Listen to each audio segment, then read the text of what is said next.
네, 안녕하세요. 아론 스튜디오 아나운서 이승민입니다. 오늘은 부원분께서 이렇게 책을 출간하셔서 어렵사리 모셔봤습니다. 자기소개 한번 부탁드릴게요. 안녕하세요. 저는 김도경이라고 하고요. 22년 아론에서 좀 활동했다가 군대 가서 어떻게 보면 좋은 기회 돼서 책을 쓰게 되었습니다. 현재는 해군에 복무 중이고, 그리고 핀테크 스타트업인 핑구의 대표로 있습니다. 좋은 기회 마련해 주셔서 너무 감사해요. 그 책 소개도 한번 간략하게 들을 수 있을까요? 네. 이 책은 최저임금 딜레마입니다. 사람들, 개인에 맞춰서 좀 공감이 잘 갈 수 있도록 좀 책을 많이 쓰려고 했습니다. 그리고 또 최저임금 관련해서 우리가 오해하고 있는 것들에 관해서도 좀 이야기를 해보려고 했습니다. 네, 그러면 책 내부적인 이야기로 한번 들어가 볼게요. 이 책 초반에 알바생인 유진과 사장인 정훈에 대한 이야기가 나오는데 저도 대학생이라 알바를 정말 이것저것 많이 해봤거든요. 너무 공감이 많이 되는 이야기였는데 혹시 본인이 직접 겪었던 얘기인가요? 네, 제가 겪었던 경험도 있고 제 주변 친구들도 대학생이에요. 그래서 알바를 많이 했었습니다. 그래서 그런 사람들이랑 좀 이야기도 많이 해보면서 많이 그들의 이야기를 반영하려고 했고, 알바생인 유진은 아무래도 이제 제 주변 친구들이 다 대학생이고 또 같이 군복무하는 친구들도 다 대학생이다 보니까 많은 이야기들을 들을 수 있었어요. 물론 저도 많이 알바를 했었고요. 이제 치킨집, 그리고 뭐 편의점, 여기서 일하시는 사장님들의 좀 이야기를 많이 좀 반영하려고 노력을 많이 했습니다. 그래서 생동감 있게 좀 더 하려고 노력 많이 했는데 그렇게 느껴주셔서 너무 감사합니다. 확실히 다양한 시각이 들어가니까 책이 좀 편향되지 않고 되게 객관적이라는 생각이 들긴 들더라고요. 최저임금 찬반 논의가 요새 많이 되고 있잖아요. 이게 반대하는 입장에서는 최저임금이 오르면 물가도 덩달아서 오른다라고 얘기를 하는데 또 보면 최근에는 최저임금은 안 오르는데 물가만 또 확 올라서 1시간을 일해도 사과를 못 사 먹는다 이런 얘기가 막 뉴스에 나오곤 그랬었거든요. 근데 책에는 또 한국은행에서는 그거랑 관련 없다라고 얘기를 했다고 나와 있는데 그럼에도 불구하고 이러한 논의가 계속되는 이유가 뭘까요?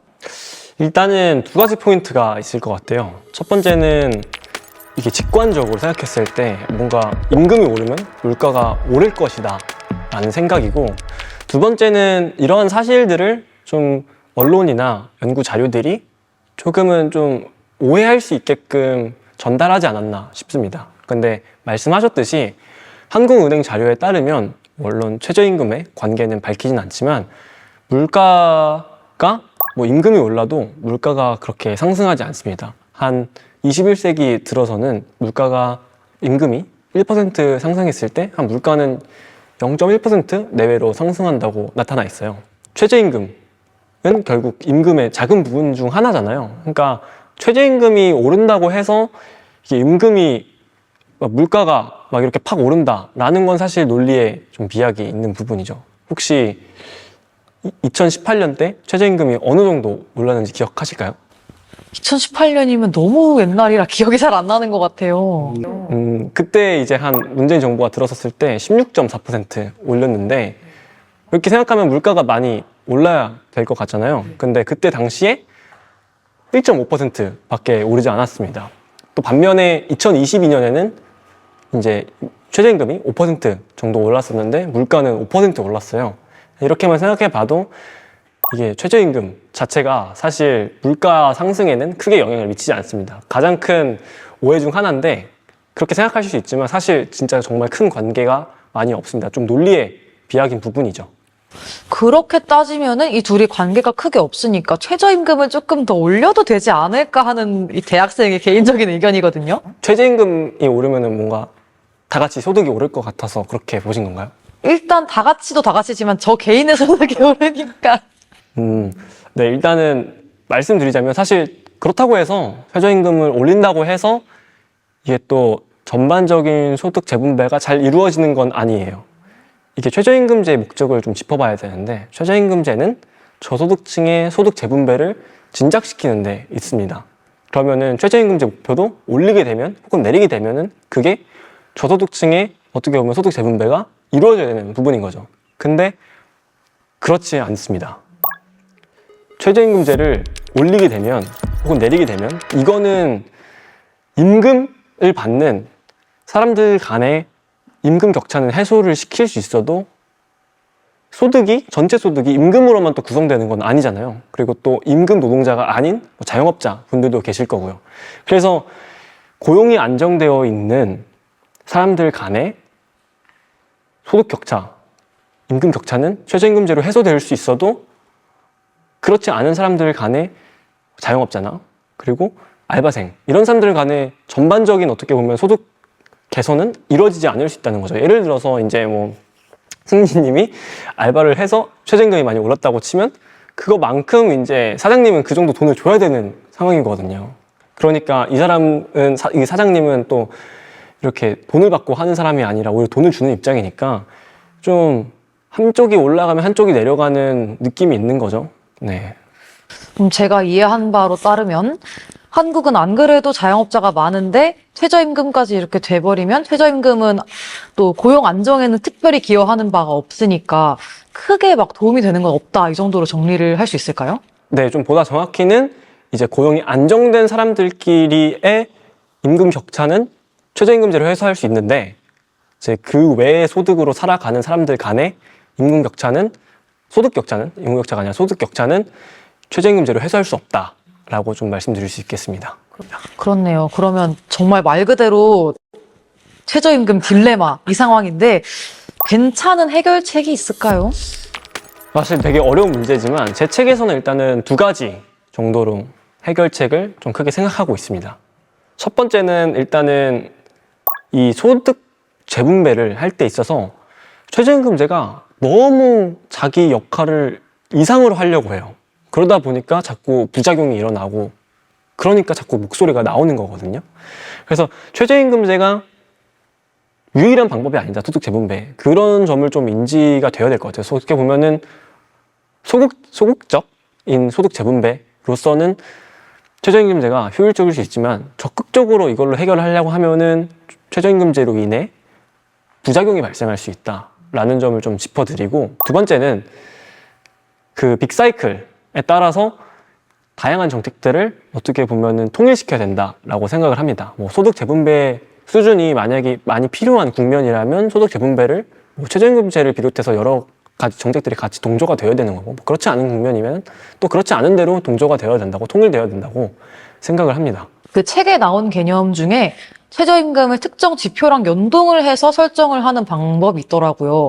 되게 독특하고 처음 들어보는 개념이라 신선하다 생각했었는데 좀 설명을 한번 들어볼 수 있을까요? 네, 일단 감사합니다. 감사하고, 근데 제가 사실 뭐 중임금, 뭐 평균임금을 고려해서 최저임금을 연동시켜야 된다라고 제가 한 건 아니고요.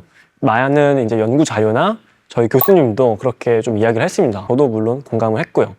근데 이제 두 가지 지표를 이렇게 고려하는 이유는 뭐냐면, 첫 번째는 일단은 하나의 지표만으론 반영을 할 수가 없어요, 제대로. 예를 들어서 중임금 같은 경우는 10명 중에 5등의 임금을 나타내는 거잖아요. 근데 빈부격차가 커지게 되면은 이 5등의 임금 자체가 되게 낮아질 수 있어요. 그렇게 되면은 중임금만 고려하게 되면 이제 저소득층의 어떤 상황을 또 반영하지 못하는 결과가 되는 거고, 반대로 평균임금을 만을 고려하게 된다면 또 누군가는 엄청 고소득자고 그 사람으로 인해서 되게 소득이 많이, 전체적인 평균적인 소득이 많이 올라갈 수 있잖아요. 그러면 또 그 사람의 목소리, 고소득자들의 목소리를 반영하지 못하는 결과가 나타나게 됩니다. 그리고 이렇게 두 지표를 연동시키면서 좋은 효과가 발생하는 건 아무래도 거시경제랑 되게 연동이 많이 되어 있는 지표이기 때문에 최저임금도 어떻게 보면 그런 큰 맥락에서 같이 통일을 이룰 수 있다라는 것이죠. 그 책에 나온 빅사이클에 대한 이야기도 한번 들어보고 싶은데, 책에 나온 대로면 한국이 지금 후기 질서 사회에 도달했다라고 나와 있어요. 근데 이 내용만 봤을 때는 후기 질서 다음에 이제 무질서 사회라는 게 오는데, 그러면 상당히 두렵다고 느꼈거든요. 그 텍스트만 봤을 때는 좀 공포스러웠는데 국가가 안정을 되찾는 사이클도 책에 나와 있더라고요. 이거에 대해서도 설명을 한번 들어볼 수 있을까요? 네, 설명을 근데 드리기 전에 혹시 승민님은 우리나라가 그 책에 나와 있잖아요, 후기 질서라고. 후기 질서 같은 느낌이 지금 좀 드시나요? 무질서 같은데요? 아, 무질서였어요? 후기 질서, 후기 질서에 많이 가깝다고 필요하다고 생각은 합니다. 네. 뭐 빈부격차나 빚 문제. 빈부격차도 그렇고 요새 뉴스를 보아하니 물가도 너무 많이 오르는 것 같고. 네, 일단은 가장 중요한 건 그 질서를 판단할 때 있어서 가장 중요한 건 일단 빚과 빈부격차입니다. 근데 이걸 하기 앞서서 이제 뭐 그 질서에 관해서 좀 설명을 드리자면 처음에는 초기 질서, 그리고 후기 질서, 그리고 무질서입니다. 초기 질서 때는 이제 처음에 국가가 형성되는 시기인 거고 아무래도 성장이 좀 많이 강조가 되고 후기 질서에는 어떻게 보면 좀 가세가 기운 느낌인 거죠. 빈부격차나 빚 문제가 너무 심해짐에 따라서 좀 내분도 좀 많고 목소리가 많이 이렇게 커지는 시기인 거고 그리고 마지막으로 무질서는 진짜 그 후기 질서에서 발생하는 문제들이 더 이제 격화되어서 진짜 뭐 쿠데타 그리고 뭐 진짜 큰 문제들 뭐 혁명, 내전 이런 것들이 발생할 수 있는 단계입니다. 그래서 일단 이 질서를 토대로 생각해 봤을 때 이제 우리나라 빈부격차 그리고 빚 어떻게 보시나요? 좀 언론에서 어떻게 좀 많이 설명을 하던가요? 확실히 조금 심하다고 느껴지는 것 같아요. 뉴스만 봤을 때는. 네, 맞습니다. 실제로 우리나라가 빈부격차나 빚 문제가 좀 심각하긴 하고 근데 이건 우리나라뿐만이 아니라 다른 나라도 좀 심한 지금 트렌드예요. 미국도 그렇고 뭐 다른 나라도 그렇고 그렇습니다. 그래서 이 후기 질서가 왔을 때는 결국에는 무질서로 우리가 어떻게 회귀해야 되냐라는 좀 고민을 해봐야 되는데 레이 달료에 따르면 이제 두 가지 방법이 있다고 해요. 첫 번째는 민주적인 방법으로 회귀를 하는 거고 두 번째는 좀 폭력적인 방법, 위험한 방법으로 회귀를 하는 겁니다. 평화적인 방법은 이제 미국에 그런 시기가 있었어요. 한 1930, 40년대 그런 문제가 있었었는데 그때 프랭클린 루즈벨트 대통령이 소득세를 거의 한 70% 정도까지 올렸었거든요. 그러니까 이렇게 빈부격차를 해소를 시키는 거죠. 그리고 그렇게 할 수 있는 방법, 어떻게 보면 이것도 민주적인 방법이긴 해요. 뭐 전쟁보다는요. 그리고 두 번째는 프랑스 혁명이나 그리고 세계 대전 같은 경우가 있을 수 있겠죠. 내전도 그렇고요. 그래서 결국 우리가 바람직한 방법으로 회귀를 하려면 그래도 민주적인 방법 그리고 사람들이 희생되지 않는 방향으로 저는 가야 된다고 생각을 해서 우리가 무질서로 회귀할 때 좀 첫 번째 방법을 좀 고려해야 되지 않나 그리고 그런 움직임이 좀 이루어져야 되지 않나 싶습니다. 네.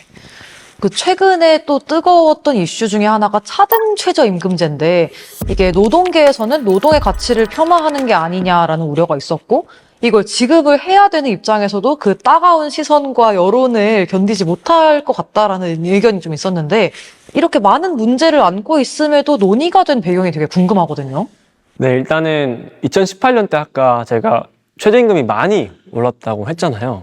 그러면 이제 그때 이제 사람들이 이 업종은 뭔가 너무 이 정도 임금을 받을 정도는 아니고 또 이 업종은 뭐 받을 만큼이긴 한데 좀 더 올려도 되겠다 싶은 업종이 있었을 거예요. 그래서 그때부터 뭔가 차등적으로 우리가 적용을 해야 되는 게 아닐까라는 생각이 그때 좀 많아졌었고 그리고 문재인 정부가 끝나고 윤석열 정부가 이제 들어서면서 좀 윤석열 대통령이 이제 후보 시절 때 뭐 이런 관련한 얘기를 했던 적이 있어서 그때부터 조금 더 많이 재조명이 되었습니다. 근데 차등 최저임금제를 실행하면은 뭐 어떻게 생각하시나요? 좋게 보시나요? 아니면은 어떤 효과가 좀 이루어질지 보시나요? 저는 개인적으로 이제 알바를 하고 일을 해야 되는 입장에서는 안 했으면 좋겠다는 생각이 들긴 하거든요. 나의 일을 누가 어떻게 평가절하할지 모르는 거니까.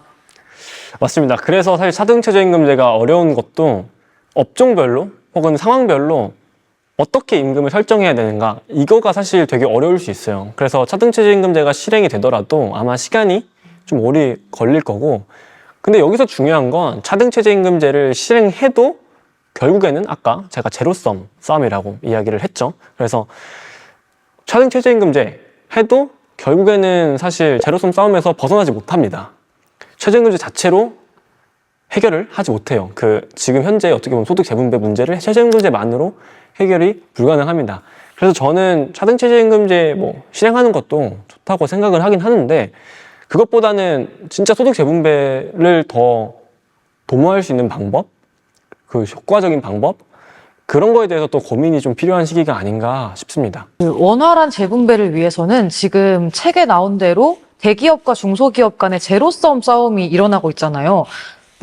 중소기업에 조금 더 질 좋은 인재들이 빠져줘야지 이게 좀 해결이 될 것 같은데 괜찮은 대책이 좀 있을까요? 사실 제가 이쪽 분야는 또 전문가가 아니어서 좀 섣불리 말씀드리기가 좀 어렵긴 합니다만 일단은 구조를 잘 만들어줘야 되는 것 같아요. 환경을 잘.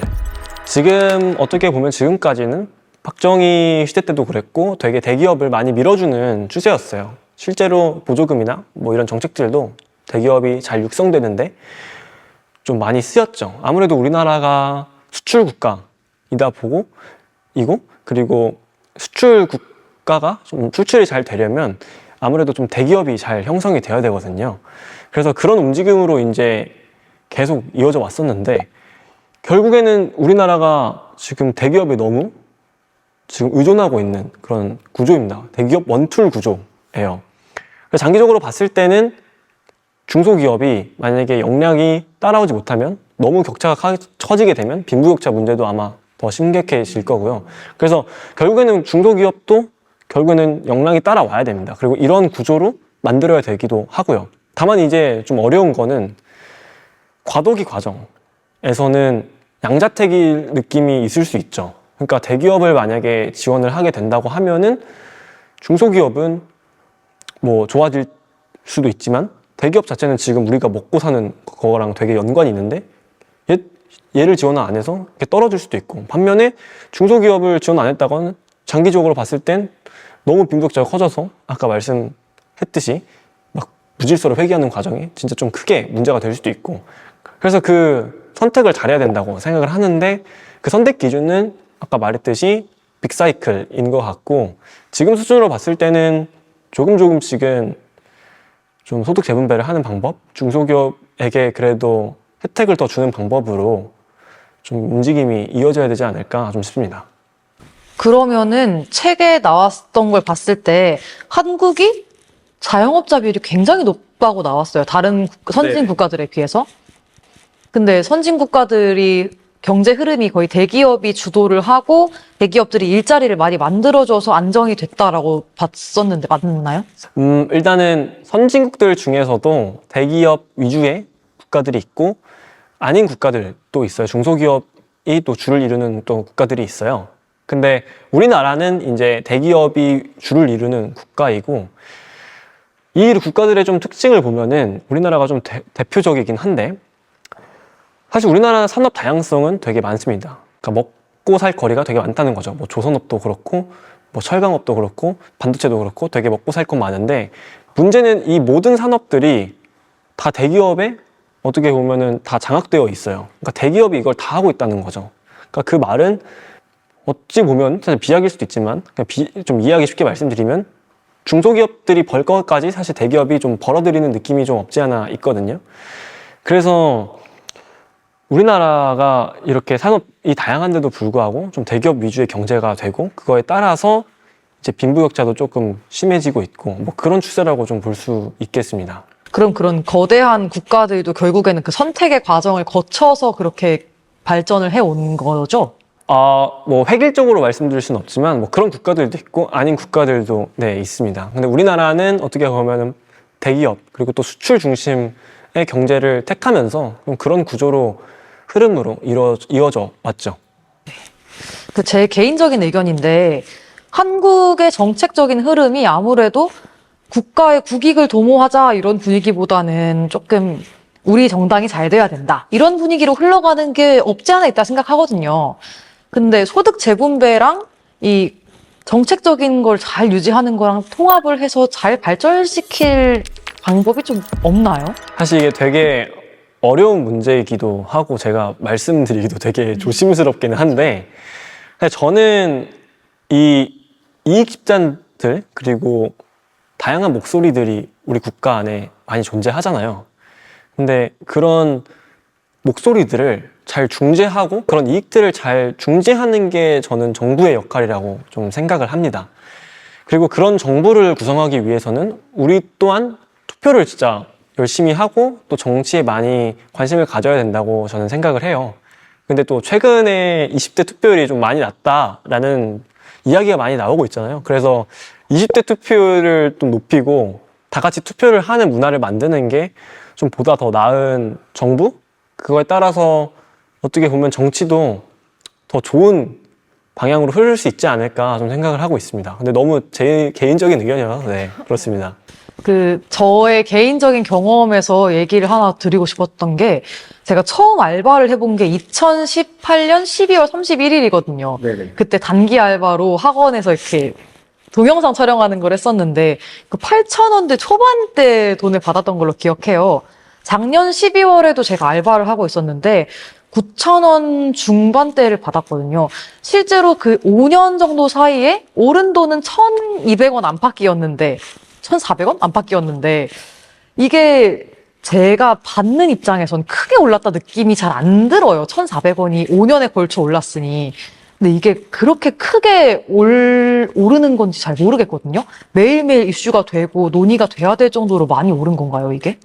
일단은 사실만 말씀드리면 물가 상승 대비 최저임금이 많이 오른 건 맞습니다. 그리고 경제 대비도 해서도 뭐 최저임금이 안 올랐다고는 이야기를 할 수 없어요. 대신에 이제 우리가 생각해 봐야 될 게 있는데, 우리 보통 대부분 사람들은 월급쟁이잖아요. 보통 소득을 주로 먹고 사는데, 시간이 흐름에 따라서 경제는 자본 축적량이 되게 많아져요. 그러니까 자본 갖고 있는 사람, 부를 갖고 있는 사람이 그 크기가, 규모가 더 늘어난다는 거죠.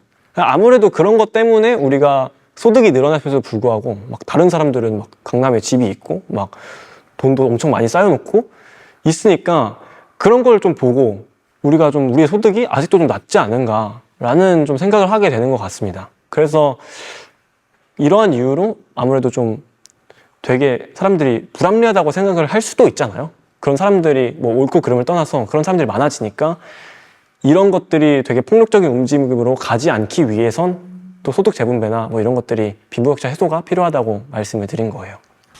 네. 설명 너무 잘 들었습니다. 마지막으로 책을 홍보하실 시간을 잠깐 드릴게요. 네, 감사합니다. 일단은 저는 너무 이 자리에 함께 할 수 있어서 너무 감사드리고요. 그리고 이 최저임금 딜레마도 많이 좀 사랑해 주셨으면 감사하겠습니다. 그 교보문고 그리고 예스24 이런 플랫폼들 통해서도 구매하실 수 있으니까 네, 많은 구매 부탁드리겠습니다. 감사합니다. 네, 진짜 마지막으로 아론에게 한마디 해주실 수 있으실까요? 일단은 회장님께 먼저 감사를 드리고 싶고, 그리고 좋은 기회 마련해 주신 아론 분들, 그리고 고생해 주신 아론 분들에게도 너무나 감사의 말씀을 드리겠습니다. 네, 감사합니다.